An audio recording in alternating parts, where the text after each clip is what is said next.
Everybody knows that magpies love shiny things. Coins, buttons, bottle tops, anything that catches the light.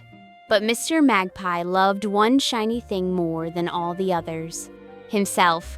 He lived at the top of a tall oak tree. Every morning, before breakfast, he flew to the pond at the bottom of the hill. He looked at his reflection in the still water. "Good morning, handsome." He ruffled his feathers. He tilted his head to the left. He tilted his head to the right. "Yes," he said, "still magnificent." One afternoon, a girl walked through the woods with a basket. Inside the basket was a round, silver mirror. She set her basket down under the oak tree and went to pick berries. Mr. Magpie looked down from his branch. He saw something glinting in the basket. He flew down. He hopped closer. He peered inside. And there, staring back at him, was the most beautiful magpie he had ever seen. "Oh my," he breathed. He puffed out his chest. The magpie in the mirror puffed out its chest too. Mr. Magpie winked. The magpie in the mirror winked back. "I have found my equal at last!" He picked up the mirror in his beak and flew straight back to his tree.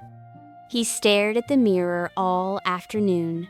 When the wind blew, the magpie in the mirror ruffled its feathers. When Mr. Magpie preened, the magpie in the mirror preened too. When Mr. Magpie sang, the magpie in the mirror opened its beak in exactly the same way. "We even have the same song," he said proudly.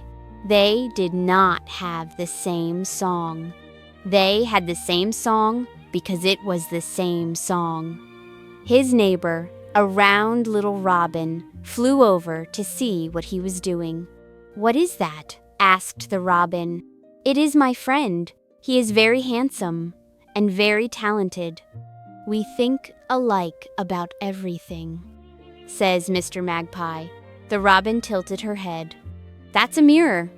"I beg your pardon," says Mr. Magpie. "That is a mirror. You are looking at yourself," says the robin. Mr. Magpie looked at the mirror. He looked at the robin. He looked back at the mirror. "I don't think so. He agrees with everything I say," says Mr. Magpie. The robin flew away. She had a worm to find and very little patience for this sort of thing. Days passed. Mr. Magpie stopped going to the pond. He stopped collecting buttons and coins. He stopped chatting with the other birds. He just sat in his tree and stared at the mirror.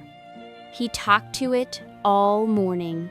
He sang to it all afternoon.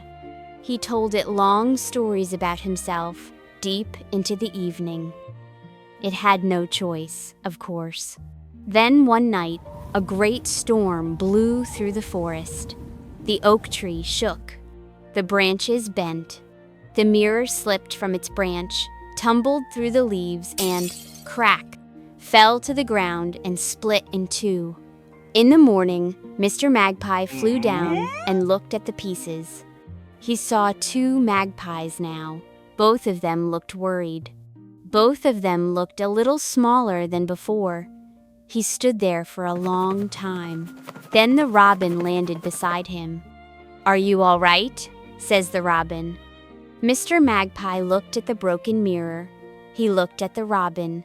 He looked up at the other birds in the trees, the sparrows, the finches, the old gray thrush, all watching quietly. "I have been rather foolish, haven't I?" says Mr. Magpie. It was not a question. "A little bit," said the robin kindly. "But we are glad you are back."